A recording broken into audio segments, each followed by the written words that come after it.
36페이지입니다. 오늘은 죄에 관한 내용인데요.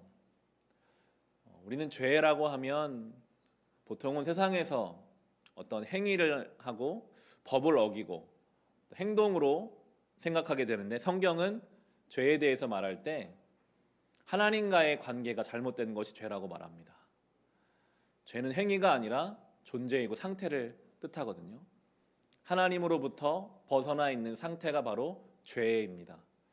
그래서 오늘 신학적 주제를 보면 관계라는 단어를 쓰고 있는데요.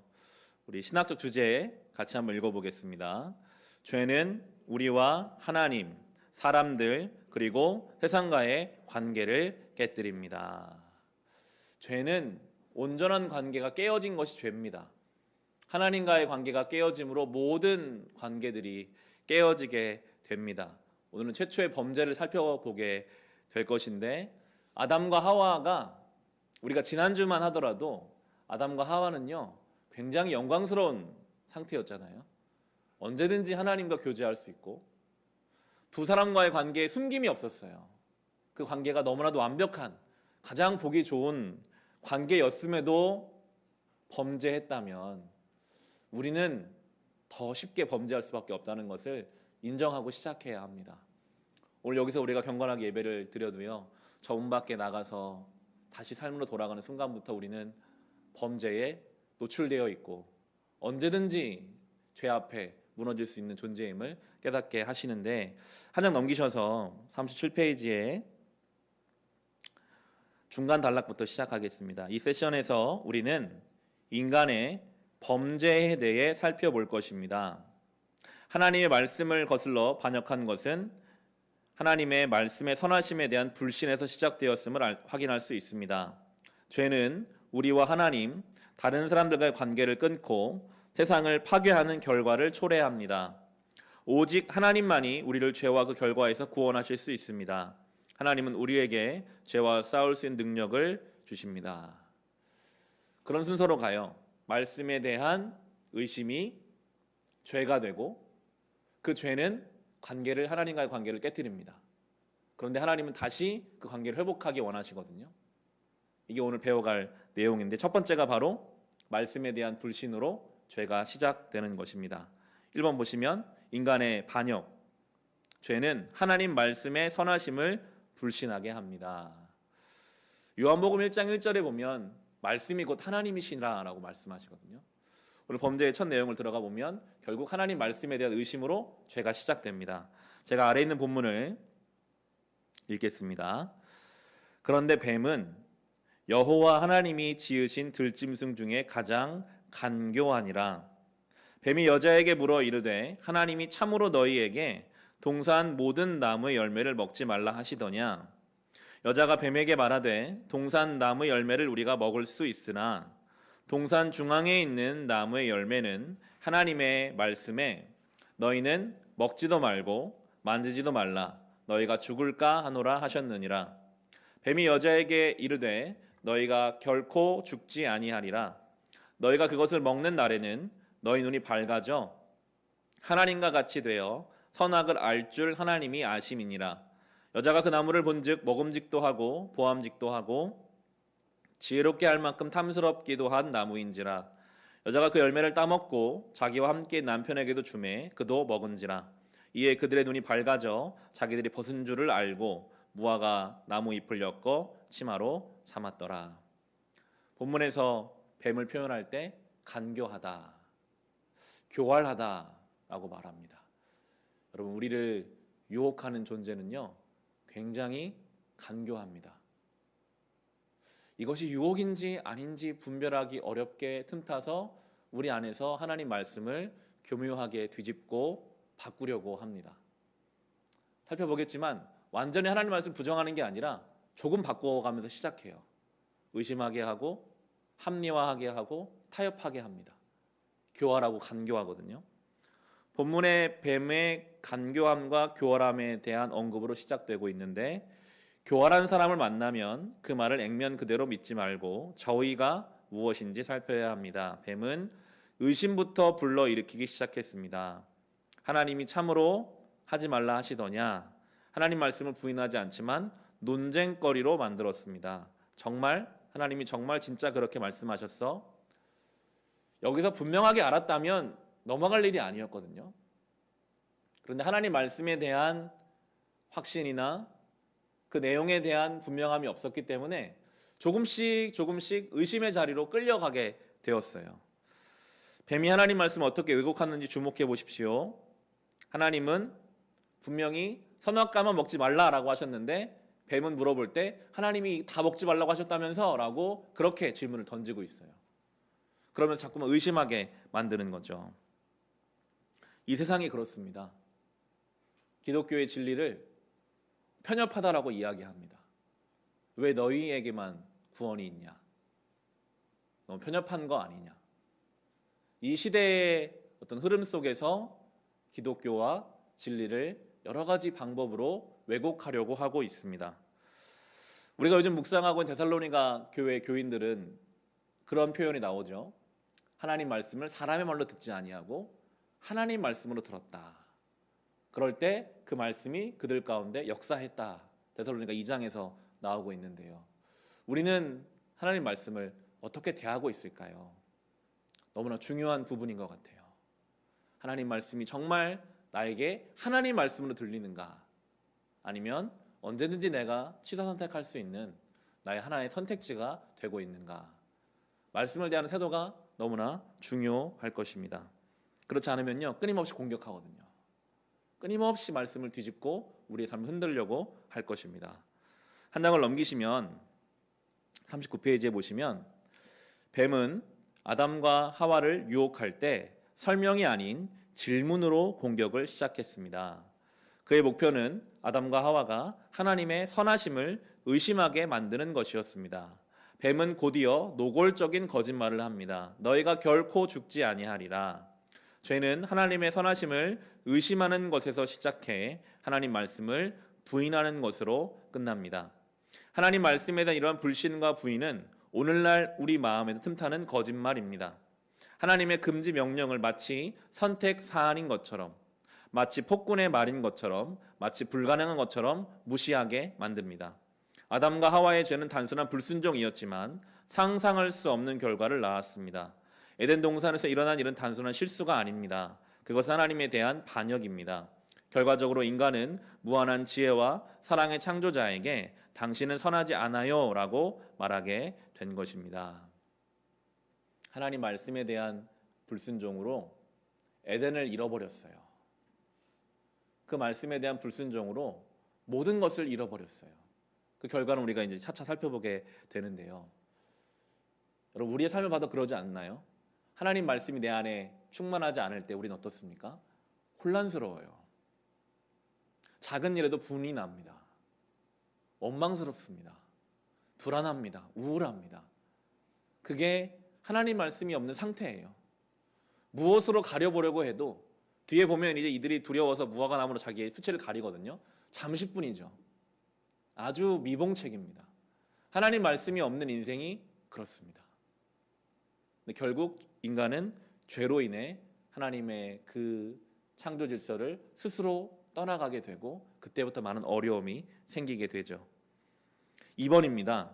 인간의 반역은 하나님과의 관계 그리고 다른 사람들과의 관계를 깨뜨립니다. 죄의 결과가 쭉 이제 이어져 가게 되는데요.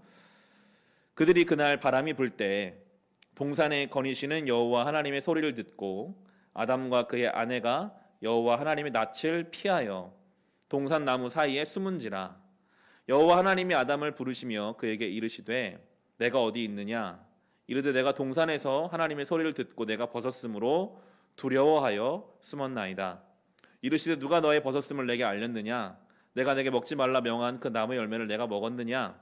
아담이 이르되 하나님이 주셔서 나와 함께 있게 하신 여자 그가 그 나무의 열매를 내게 주므로 내가 먹었나이다.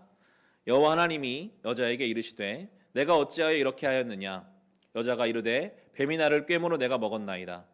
여호와 하나님 뱀에게 이르시되 내가 이렇게 하였으니 내가 모든 가축과 들의 짐승보다 더욱 저주를 받아 배로 다니고 살아있는 동안 흙을 먹을지니라. 내가 너로 여자와 원수가 되게 하고 내 후손도 여자의 후손과 원수가 되게 하리니 여자의 후손은 내 머리를 상하게 할 것이요 너는 그의 발꿈치를 상하게 할 것이니라 하시고 또 여자에게 이르되 내가 내게 임신하는 고통을 크게 더하리니 내가 수고하고 자식을 낳을 것이며 너는 남편을 원하고 남편은 너를 다스릴 것이니라 하시고 죄를 짓기 전에는 아담과 하와는 정말 깨끗하고 확실한 관계였는데 죄가 들어오고 나서부터는 많은 것들이 변질되죠. 좀 읽어가겠습니다. 죄 짓기 전에 아담과 하와는 수치를 느끼지 않았기 때문에 감출 필요가 없었습니다. 하나님 앞에서도 그랬고 서로 간에도 완전히 다시 노출할 수 있는 안정된 관계였습니다. 그들은 온전히 알려졌고 자기를 나타냈고 온전히 사랑받았습니다. 자기의 그 부끄러운 부분을 다 드러내도 충분히 사랑받을 수 있다는 확신이 있었거든요. 그게 하나님이 원래 창조하신 관계였는데 그러나 인간과 하나님이 서로 얼굴과 얼굴을 마주하던 관계, 함께 동산을 걷던 친밀한 관계가 인간의 반역으로 인해 깨졌습니다. 하나님은 우리가 온전히 이해받고 사랑받도록 창조하셨습니다. 그러나 타락한 인간은 자신들을 속속들이 드러내면 사랑받을 수 없다고 생각하게 되었습니다.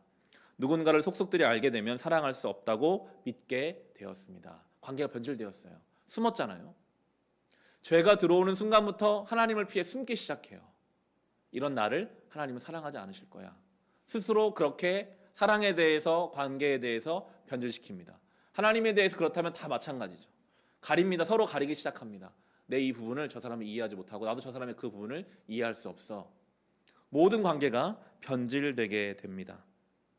염려, 두려움, 자기중심성, 수많은 것들이 끼어들어서 건강한 관계가 망가지게 되죠. 교회 안에서도 그런 얘기를 하게 되잖아요. 너무 교인들끼리 친해지면 그 사람의 허물이 보여서 오히려 관계가 깨지니까 적당히 아는 것이 좋다. 그렇게 되어버렸어요. 인간관계라는 것이. 성도의 관계도 그렇게 되어버렸습니다.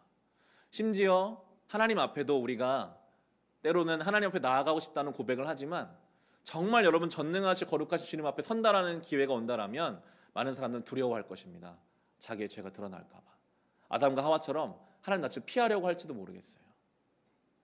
내 가장 가까운 가족에게도 나의 치부를 드러내지 못합니다.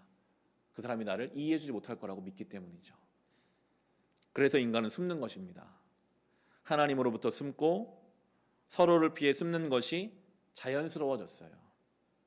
그것은 하나님과의 관계가 깨졌고 창조자와 싸우고 있다는 증거입니다. 하나님 원래 그렇게 짓지 않으셨는데 우리는 그렇게 행동함으로 창조의 질서를 거스르기 때문에 고통스러운 것이죠. 우리의 마음속에서 상실감과 수치심, 뭔가 깊이 잘못되어 숨어야 한다는 느낌이 드는 것은 사실 오래전에 잃어버린 영광과 위대함, 낙원에 대한 통탄입니다. 우리는 수없이 보고 있습니다. 이 죄가 역사하는 것을. 창세기에서 우리가 지난주 살펴봤던 요셉의 형제들이 그러했죠. 요셉이 이집트에서 거의 20년 가까이 열심으로 믿음으로 살고 성장하는 동안 야곱의 형제들은 20년 동안 서로 원망하면서 살았습니다. 죄가 얼마나 사람들의 마음을 병들게 하는지 보여줘요. 죄는요, 사람을 비정상으로 만들어 갑니다. 서로 사랑해야 할 형제의 관계가 원망의 대상이 돼요. 너 때문에 그랬다. 내가 그때 그렇게 하지 말자고 했잖아. 그러면서 서로 간의 원망과 서로 간의 상처를 주는 것들이 그 가정을 변질시켜 가죠. 우리의 모습도 그렇습니다. 우리의 가정에 해결하지 않은 죄의 문제는 마치 독소처럼 남아서 끊임없이 우리의 가정을 건강하지 못하게 만들죠. 혹시 나 스스로와의 관계, 우리 가정 안에서의 관계, 뭔가 관계 안에 문제가 있다면 결국 그건 죄의 문제거든요. 그 죄의 문제가 예수의 보혈로 해결돼야만 건강한 모습으로 나아갈 수 있게 되는 것입니다. 41페이지에 보시면 이런 질문이 있죠. 하나님으로부터 숨은 후 수치심을 덮기 위해 인간이 고안한 방법은 어떤 것이었습니까? 숨는 것과 잠깐 나뭇잎으로 가리는 것이었어요. 할 수 있는 게 없어요. 숨거나 잠시 가리거나. 거기에는 사랑이 없고 용납이 없고 자기 희생이 없습니다. 만약에 아담이 하나님 제가 잘못했습니다. 저의 잘못입니다. 자기 희생적으로 주님 앞으로 나아갔다면 어땠을까요? 저는 그런 상상을 많이 해보거든요. 아담은 어디 있느냐 할 때 하나님이 저에게 주신 저 여자 때문에 제가 그랬습니다 라고 핑계를 대면서 숨는 게 아니라 하나님 앞에 자기를 희생하며 나아갔다면, 그랬다면 어땠을까? 예수님이 이제 그렇게 그 일을 행해 가시죠. 죄는 그렇지를 못해요. 죄는 늘 나는 괜찮고 저 사람 때문이야 라고 책임을 전가시키고 하나님으로부터 숨게 만드는 것이 죄의 모습이죠. 깨진 것은 하나님과의 관계만이 아닙니다. 다른 사람들과의 관계도 깨졌습니다. 아담이 하와를 처음 보았을 때 느꼈던 순수한 기쁨과 감격, 그것이 비난과 적대감으로 바뀌었습니다. 하나님을 향해 휘둘렀던 주먹이 다른 사람에게 휘두르는 주먹이 되었습니다. 인간의 관계와 하나님의 공동체적 이미지가 손상되고 왜곡되었습니다. 다 깨져버렸습니다. 아담이 한 900년 넘게 살았거든요. 아마 평생 그는 이 말에 책임을 지며 살았을 것 같아요. 하나님 앞에 죄를 지었을 때 저 여자 때문에 그랬습니다 라고 했던 그 말이 하와의 마음에 남아서 평생 되뇌어지지 않았을까요? 당신이 그때 하나님 앞에서 내 핑계를 댄 당신은 그런 사람이다. 얼마나 관계에 큰 상처요, 아픔이었을까요? 죄는 그런 것이거든요. 42페이지에 보면 그런 표가 나와 있죠. 인간관계 결렬의 예를 적어 보십시오. 보통 인간관계가 왜 깨집니까? 저는 크게 세 가지인 것 같은데, 자존심이 걸려 있을 때 절대로 먼저 사과 안 하죠. 내가 자존심이 있지, 내가 저 사람이 먼저 사과하기 전까지 사과하지 않는다. 그리고 어떤 이해관계, 돈 문제로 얽혀 있을 때 그 문제는, 그 관계는 쉽게 해결되지 않더라고요. 자존심, 이해관계, 재정의 문제. 복음은 어떤 해답을 제공할까요? 완전히 반대죠. 자기 희생, 먼저 용서하라, 헌신하라, 용납과 용서를 하라. 오른뺨을 맞으면 왼뺨을 돌려대라, 겉옷을 달라 하면 속옷까지 주라. 이것이 예수님의 방식이죠. 완전히 반대입니다. 세상의 방식으로, 죄의 방식으로 가면 모든 관계는 다 깨지게 되어 있습니다. 그러나 복음은 그것을 봉합하는 예수 그리스도의 방식이죠. 세 번째입니다. 인간의 반역은 하나님의 선한 세상을 파괴합니다. 본문 읽겠습니다. 아담에게 이르시되 내가 내 아내의 말을 듣고 내가 내게 먹지 말라 한 나무의 열매를 먹었은즉 땅은 너로 말미암아 저주를 받고 너는 내 평생 수고하여야 그 소산을 먹으리라. 땅이 내게 가시덤불과 엉겅퀴를 낼 것이라. 내가 먹을 것은 밭의 채소인즉 내가 흙으로 돌아갈 때까지 얼굴에 땀을 흘려야 먹을 것을 먹으리니 내가 그것에서 취함을 입었음이라. 너는 흙이니 흙으로 돌아갈 것이니라 하시니라. 아담이 그의 아내의 이름을 하와라 불렀으니 그는 모든 산자의 어머니가 됨이더라. 여호와 하나님이 아담과 그의 아내를 위하여 가죽옷을 지어 입히시니라. 여호와 하나님이 이르시되 보라, 이 사람이 선악을 아는 일에 우리 중 하나와 같이 되었으니 그가 그의 손을 들어 생명나무 열매 따먹고 영생할까 하노라 하시고 여호와 하나님 에덴 동산에서 그를 내보내 그 근원이 된 땅을 갈게 하시니라. 이같이 하나님이 그 사람을 쫓아내시고 에덴 동산 동쪽에 그룹들과 두루도는 불칼을 두어 생명나무의 길을 지키게 하시니라. 죄 때문에 하나님이 신성하게 만드신 노동에 수고가 침입하게 됩니다. 이제 우리는 수고스럽게 일을, 땀 흘리면서 일을 해야 하죠. 출산의 아름다움이 고통으로 훼손되었습니다. 생명의 근원이신 하나님으로부터 분리되는 선택하는 것은 이게 죽음이거든요. 죽음이 이제 들어오게 되었죠. 죽음은 생명을 주신 하나님께 일으킨 반역에 대한 처벌입니다. 이 본문은 추방으로 마무리됩니다. 하나님의 선한 세상이 인간의 죄로 파괴되었고 이제 인간은 에덴에서 완전히 쫓겨나게 되었죠. 불칼을 든 천사들이 지키고 있다. 못 들어간다는 얘기예요. 더 이상은 이제 하나님께서 만들어 놓으신 그 창조의 질서로 들어가지 못한다. 그런데 하나님은 처음부터 인간을 향한 은혜의 길을 마련해 두셨어요. 이렇게 가죽옷으로 나타나는데요. 하지만 이 슬픈 심판의 장면에도 희망의 실마리가 있습니다. 하나님이 아담과 하와를 쫓아내시기 전에 짐승의 가죽옷을 입히신 것입니다. 저는 늘 창세기에서 이 가죽옷을 묵상할 때마다 참 감격스럽고 너무 감사해요. 원래 하나님이 선악과를 먹으면 정령 죽으리라. 죽어야 되는 건 아담과 하와였는데 하나님이 가죽옷을 만드시기 위해 최초의 죽음이 이제 생긴 거죠. 직접 저는 아담과 하와를 세워놓고 짐승을 잡으셨을 것 같아요. 죽음이란 이런 거야. 너희들의 죄는 이런 결과를 낳게 되는 거야. 피가 튀고 가죽을 벗기시고 대신 그들의 수치를 나뭇잎으로 가렸던 그들에게 하나님이 직접 지으신 가죽옷으로 이제 그들의 수치를 가릴 수 있게 해주시죠. 이게 이제 희생 제사가 되고 최초의 예배가 되고 나중에 예수 그리스도까지 연결되게 되거든요. 이 책도 그렇게 해석하고 있습니다. 벌거벗은 아담과 하와를 위해 덮을 것을 마련하신 것입니다. 이러한 하나님의 주도적인 역사는 장차 있을 아들의 구속 역사의 예표입니다.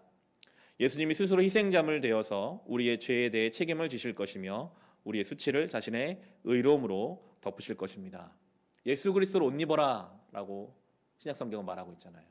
이제 우리는 가죽옷이 아니라 예수로 옷 입어서 우리의 수치를 다 가려서 다시 이제 에덴으로 갈 수 있는 존재가 되게 하시거든요. 그게 바로 하나님의 은혜죠. 이런 질문이 있습니다. 세상이 나를 대적하고 있다고 느낀 적이 있습니까? 하나님이 그렇게 하시잖아요. 땅에 엉겅퀴를 낼 것이다. 너희들이 사는 것이 수고스러울 것이다. 땀 흘려야 될 것이다. 죄의 결과죠. 저는 그렇게 좀 적어봤어요. 피곤한 거, 분노가 생기는 거, 사랑이 없는 것, 내 육신이 연약해서 때때로 두통이 생기고 경쟁해야 되고 비교의식이 생기는 모든 것들이 이것이 다 죄의 결과이구나. 그러면서 이 아래에 있는 표가 오늘 좀 중요한 내용 중에 한 가지인 것 같은데요. 원래 하나님이 지으신 질서는 왼쪽에 칸에 있는 건데요. 하나님이 인간을 다스리시고 인간이 피조물을 다스리는 것. 이게 원래 질서였어요. 하나님이 인간을 다스리시고 그럼 인간은 하나님의 대리자로서 피조물을 다스리는 것이 원래 창조 질서인데 죄로 인해 이게 바뀌어버렸어요. 오른쪽 칸이죠. 반대가 됐어요. 피조물이 인간을 다스리고 인간이 하나님을 다스리려고 하는 방식으로 지금 세상을 흘러가요. 우리는 많이 느끼거든요. 내가 영적으로 깨어있으면 하나님 말씀이 내 안에 충만하면 나는 하나님이 이 땅에 보내신 하나님의 청지기로서 맡겨진 삶을 영적 권위를 가지고 다스릴 수 있는데 내가 영적으로 충만하지 못하면 주어진 현실에 내가 끌려다니거든요. 피조물이 나를 끌고 갑니다. 물질이 나를 끌고 가고 세상의 어떤 사건과 상황들이 우리를 염려로 근심으로 믿음 없음으로 막 끌고 가서 그때 우리는 하나님을 내가 이용하려고 하죠. 하나님 내가 이거 돼야 합니다. 하나님 나 이거 해주셔야죠. 하나님의 뜻에 대한 하나님의 통치하심에 대한 이해는 전혀 없고 내 필요를 가지고 주님께 나아갈 수밖에 없는 존재가 되어버리는 것입니다. 우리는 늘 그것을 잘 지켜봐야 나는 지금 어떤 흐름을 살고 있는가. 하나님이 나를 다스리시고 내가 그 권위를 가지고 주도적으로 살아가고 있는가. 아니면 늘 현실에 끌려가기 급한가. 요셉과 요셉 형제들 통해서 우리 지난 살펴봤잖아요. 같은 자리에 있어도 하나님의 계획을 따라가는 사람이 있고 하나님의 계획을 전혀 모르고 현실에 끌려가는 인생이 있는 것입니다. 죄는 우리의 진정한 인성을 훼손하고 불멸의 하나님의 영광을 조롱했습니다. 하나님의 구원 이야기는 하나님이 여자의 후손을 보내셔서 예수님이시죠. 다른 피조물과 함께 우리를 죄의 속박에서 해방하신 이야기입니다. 이때로부터 이제 성경은 그렇게 흘러가는 거예요. 어떻게 다시 회복할 것인가? 예수로 다시 회복할 것인가? 하나님이 우리의 인생을 훼손하는 모든 것을 멸망시키시고 우리를 하나님의 아들의 형상으로 만든다 약속하셨습니다. 그리스도인이 죄와 싸우는 이유는 하나님의 아들을 통해 구속받았기 때문입니다. 그리스도인이 죄로 돌아가는 것은 해방된 포로가 수용소로 돌아가는 것과 같습니다. 여자의 후손에 의해 죄의 속박에서 해방된 그리스도인은 하나님 말씀의 선하심을 신뢰하고 모든 형태의 죄와 싸우도록 부름받았습니다. 우리는 이 깨진 세상을 회복하실 분을 증거하는 것입니다. 다시 회복하실 것입니다. 가죽옷을 입히신 하나님께서 예수 그리스도의 그 옷으로 우리를 입히셔서 다시 에덴으로 우리를 초청하는 과정 가운데 우리가 있는 것이죠. 이런 질문이 있습니다. 죄가 가정, 정부, 교회, 환경 등과 같은 사회 여러 영역에 어떤 영향을 미칩니까? 우리가 사는 세상에 지금 거짓이 난무하고 욕심으로 인해 수많은 입에 담기 어려운 일들이 나타나고 있죠. 다툼이 많고 자기중심적입니다. 뉴스를 통해 보지 않아도 우리는 느끼잖아요. 직장 속에서 얼마나 많은 사람들 간의 갈등이 있습니까? 조금도 자기 손해를 보려 하지 않아요. 그게 우리의 인간의 죄성입니다. 조금도 나를 낮추려고 하지 않죠. 아주 조건적이죠. 자기 희생은 전혀 없습니다. 그것이 우리가 살고 있는 세상인데 그것은 우리의 삶을 굉장히 혼란스럽게 만들죠. 지금 저희 집은 아이들이 좀 아파가지고 청소를 전혀 못한 며칠이 지금 가고 있어요. 보면은요 정말 폭탄이 떨어진 집인 것 같아요. 막 엄청나게 집이 지저분한 상태입니다. 그러면 집주인은 때가 되면 집을 다 치워야죠. 하나하나 정리해 가야 합니다. 그러면 집이 깨끗하고 훨씬 살기 좋아지죠. 죄가 가득한 인생이 그렇습니다. 정말 모든 것이 혼란스러워요. 어디서부터 잘못되어 있는지 손을 댈 수 없을 만큼 집안의 영적인 질서가 흩어져 버립니다. 우리는 그것을 회복해야 될, 세상이 지금 하나님 볼 때 그러실 거예요. 그걸 회복해야 될 우리의 사명이 있는 것입니다. 그렇게 나오죠. 그리스도인은 어떻게 그러면 죄와 싸워야 합니까? 우리 교회 이름 빛으로 살아야 되고요. 소금으로 살아가야 합니다. 어둠을 밝히고 썩는 걸 썩지 않게 하는 말씀으로, 사랑으로, 거룩함으로 우리는 살아가야 하는 것입니다. 결론입니다.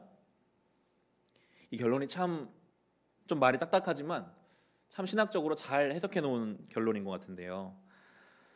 아담과 하와는 죄로 인해 낙원에서 추방되었습니다. 아담과 하와의 죄는 그들과 우리를 하나님이 계신 곳으로부터 분리시켰습니다. 그리고 돌아가는 길은 천사의 칼이 막고 있습니다. 그러나 창과 칼이 십자가에 매달린 여자의 후손으로 오신 예수님께 임할 날이 올 것입니다. 그분이 하나님과 분리되셨기 때문에 우리가 아버지와 재회할 수 있게 되었습니다. 예수님이 창과 칼에 상하셨기 때문에 우리가 죄의 포로 생활에서 해방될 수 있었습니다. 우리는 결코 돌아갈 수 없게 막아놓으셨는데 예수께서 우리 대신 하나님과 분리되심으로 우리를 다시 돌아갈 수 있게, 예수께서 그 칼을 맞으심으로 이제 우리를 다시 에덴으로 초청하고 계시거든요. 우리의 삶의 무질서, 우리의 삶에 죄로 생긴 많은 결과물들에 우리는 그래서 예수의 보혈로 자꾸만 선포하고 믿음을 받아들여야 합니다. 주님, 저의 인생이, 저의 영혼이 지금 죄로 인해 무질서합니다. 예수의 십자가로 나를 회복해 주세요. 하나님과의 관계가 온전하지 못합니다. 주님으로 인해 회복하게 해주세요. 우리의 가정이, 내가 있는 나의 일상과 나의 직장과 우리 교회, 이 나라, 이 민족이 정말 예수의 보혈로 다시 그 질서 회복하기 원합니다라고 우리가 오직 그 길밖에 없는 거예요. 그렇게 우리가 믿음으로 구할 때 회복하는 것을 경험하고 보게 하실 것입니다. 그게 우리의 믿음이죠. 이제 마지막 적용입니다. 45페이지입니다. 1번, 우리는 하나님 말씀을 어떤 식으로 왜곡하고 부인합니까? 결국 이 모든 죄의 시발점은 하나님 말씀에 대한 불신, 의심이었죠. 저는 이것을 답할 때 가장 큰 것은 요즘에 말씀에 대한 무관심인 것 같아요. 그저 주일에 올 때 성경을 한 구절 정도 듣는 것으로 우리가 살아가고 있다면 저 세상의 수많은 유혹들을 우리가 어떻게 이겨낼 수 있을까요? 끊임없이 우리는 말씀을 가까이 해야 합니다. 저도 그런 생각이 들더라고요. 정말 꾸준히 하나님 말씀 앞에 나아가야겠다. 자꾸만 노출시켜야 하겠다. 가랑비에 옷이 젖듯이 여러분 시간을 내어 말씀 앞에 서십시오. 이러한 자리에 나오시는 것, 그리고 개인적으로 꼭 시간을 내셔서, 요즘 여러 가지 너무나 좋은 자료들이 많거든요. 가능하시다면 내가 성경을 최소한 1년에 한 번 정도는 읽기를 노력해야겠다. 그냥 듣고 그냥 듣는 것만으로라도 그렇게 시간을 정해서 말씀 앞에 나아가야 합니다. 그리고 말씀을 개인적으로 적용해보고 묵상하고 나누는 그런 시간들을 통해서 자꾸만 주님 말씀 앞에 우리가 서야만, 그 말씀 뿌리를 내려야만 바람이 불어도 우리를 지킬 수 있는 것이죠. 두 번째는 우리는 어떤 사명이 있겠는가? 회복의 사명이 있는 것이죠. 하나님이 나를 다스리시고 나는 세상을 다스리는 것, 이 질서로 가야 합니다. 반대로 가지 않도록. 세상이 자꾸만 나를 다스리려고 하고 나는 그 속에서 하나님을 이용하려고 하는 그러한 신앙이 아니라 반대로 원래 지어주신 대로 하나님 말씀이 내 안에 충만해서 그 영적 권위를 가지고 맡겨진 자리를 우리가 살아갈 수 있어야 하겠습니다. 마지막으로 세 번째, 죄가 우리 가운데 어떻게 역사하고 있는가? 무질서, 사랑 없음, 자기 중심성에 욕심으로 빠지게 만드는데요. 오늘 데살로니가전서에서 그렇게 바울이 기도하잖아요.